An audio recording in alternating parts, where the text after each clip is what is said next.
My name is Stacy Rose, and I am the Assistant Director of the Office of Student Rights and Responsibilities at Stockton University. Today, I will be leading you through a decision-making workshop. Let's begin.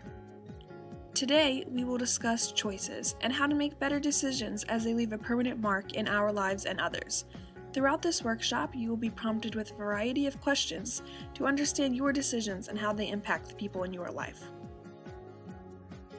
We do not expect you to change your behavior in one sitting, but we hope that you will think about the choices you have made and the choices you can make differently. We will provide you with tips and techniques to change your behavior so you can make the better decisions in life. First, we're going to discuss bad decisions. We find that people list reasons such as media, news, celebrities, movies, video games, social media, peer pressure, family, and substances as reasons why they make poor or bad decisions. Looking at your list, I want you to identify which reasons resonate with you. Since we are talking about decision making, we're going to give you a list of ways to make better decisions. Briefly, I'm going to go over the 5 steps in the decision making process. The first step is recognition, and recognition is where you identify the goal and purpose of your decision. We don't always actively think about these different steps when we make the decision, but we typically go through them, and the more we are aware of them, the easier it is to make better decisions.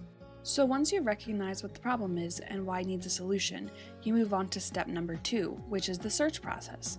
During the search process, you gather information to weigh different options. This will help you generate ideas for alternative solutions. Once you've created this list in your mind or on paper, you then evaluate all the different alternatives. Review the pros and cons, any barriers, rewards, and outcomes, including how this decision will impact yourselves, others, and the future. After you've evaluated all your alternatives, you select an option and you execute your decision. The final step in the decision-making process is to reflect on that outcome and evaluate your decision. Were there any unexpected barriers? Were there any unanticipated impacts of your decision? Are there any ways to improve your decision-making process for the future? It's not uncommon to make a bad decision here or there, but if you're consistently making bad decisions, it's important that you go through this process more slowly and engage with it to make a better decision. I'm going to show you a short video about the decision-making process.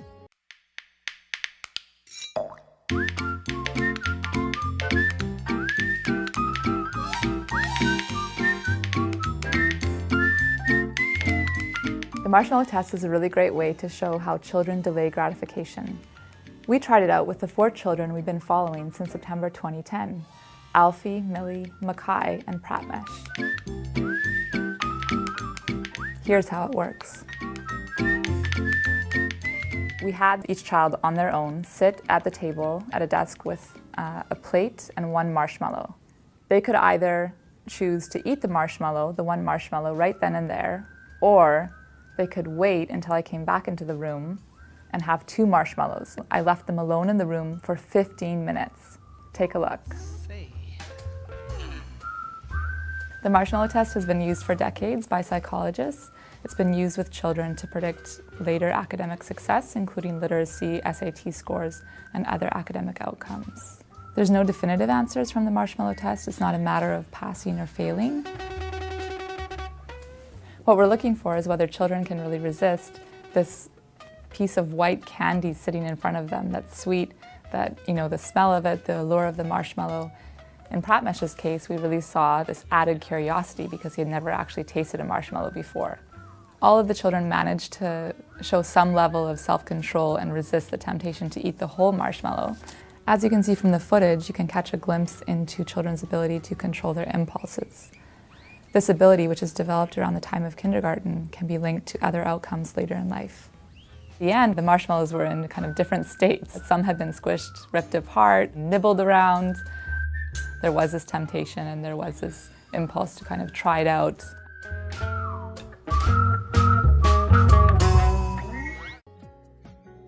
So what does decision making have to do with marshmallows?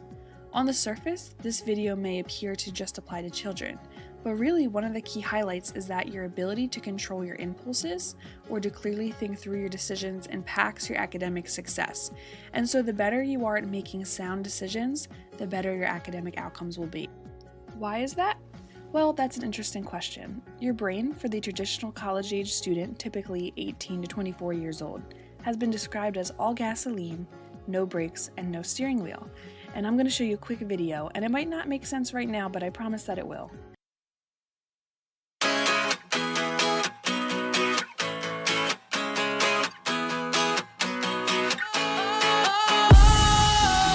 Sometimes I get a good feeling, yeah. I get a feeling that I never had before. No, I get a good feeling, yeah. Oh, sometimes I get a good feeling, yeah. So you're probably confused what this has to do with your brain. Well, like I said, your brain has been described as all gasoline, no brakes, and no steering wheel. Your brain is going through a critical development, especially in those frontal lobes, which controls things like planning attention, motivation, reward seeking, and impulse control. Impulse control is really important for academic success. As we've already mentioned, your age group is really heightened to the sensitivity of rewards, especially from your peers. So it often leads to you focusing on short-term benefits of risky choices over long-term consequences. This can also lead to increased novelty-seeking risk-taking and a desire to interact and affiliate with peers. This can be a recipe for bad decisions. Neuromaturation, which is a big word for a pretty simple idea, is when all the connections in your brain are essentially finished laying their groundwork. And so these connections help process and transmit messages that tell us how to act, how to react physically, cognitively, and emotionally. Your age is an unfortunate mismatch of the late development of the frontal lobes, which continues early to mid or even late 20s, and increased neural connectivity or maturation of the brain, which occurs in your early to late teens. So basically, it's like you're building a new home. You may have all the electrical wiring done, but you don't have any lamps, electrical outlets, or electrical bill. You may have the ability for electricity, but a little bit more work needs to be done before the lights are on and before you can be as effective as that video we saw with those cool Christmas lights. When these two finally sync in your mid to late 20s, we become able to consistently make good, emotionally mature decisions. And so we see that risk-taking and impulsiveness decreases, but that doesn't mean you can't make good, mature decisions now. That also doesn't mean you can't start laying the groundwork to be that awesome house. But you have to be more intentional in employing the decision-making process and using your brain. So what are some ways you can help yourself?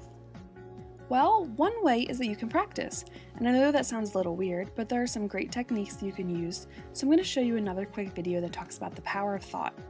For years, scientists believed that the brain was static, unchanging, and locked, but our understanding has changed drastically to the point where we now see the brain as plastic and constantly changing. But what if I told you that simply thinking could affect not only the way your brain works, but its physical shape and structure as well?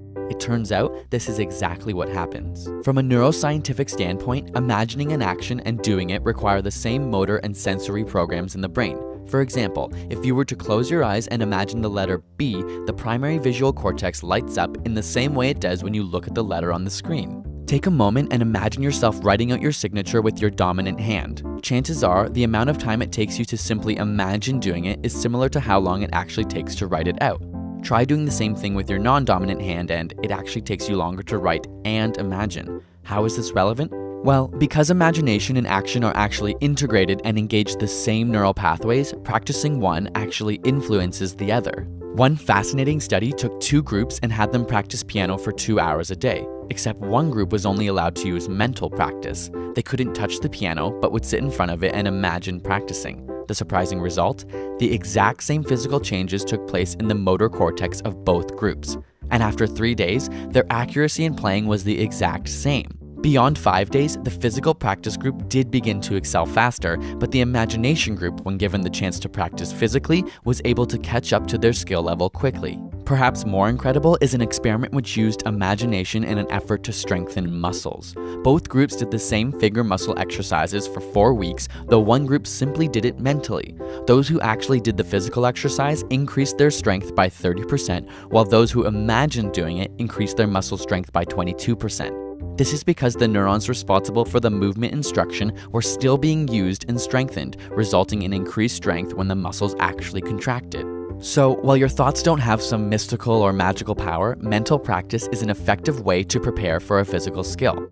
Each thought actually changes the structure and function of your brain by affecting the neurons at the microscopic level. Though, as much as we wish you could sit there and become the next Mozart, it won't happen without a lot of hard physical work. But a little imagination never hurts. So this video shows us that mental practice has a huge impact on our ability to make yourself make better decisions. Eventually, you will be more active in those parts of your brain, and it will become easier to work as it's designed. One really important thing that we still have to go over is how your decision impacts other people. Broadening your view of how your decision ripples will help motivate you to make better decisions here at Stockton.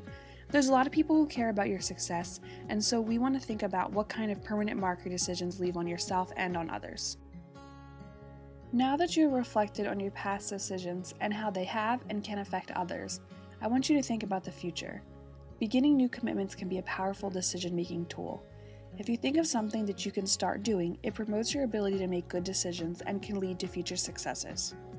For example, I know that I can be a little disorganized, so one thing I like to commit to doing is keeping my planner up to date. That helps me make better decisions because I can see all of my responsibilities outlined in front of me. And finally, it's important to recognize positive decision making. We're not all bad at making decisions, and so it's important that we recognize the things that we do well and applaud ourselves for those. You know, we all have good processes in place, we just need to continue strengthening those to get ourselves to that fully functioning, well-led house. There are positive things that you have done and that you will do, so we want to encourage that by continuing self-reflection. Remember, you don't have to go out and buy yourself a brand new car, but maybe treat yourself to a movie. Something nice that you can reflect back and say that I really improved my decision-making skills and I deserve a reward. Congratulations! You have now completed this section of the decision-making workshop. To encourage growth, the next step is to write yourself a letter that will be sent to you in 6 months.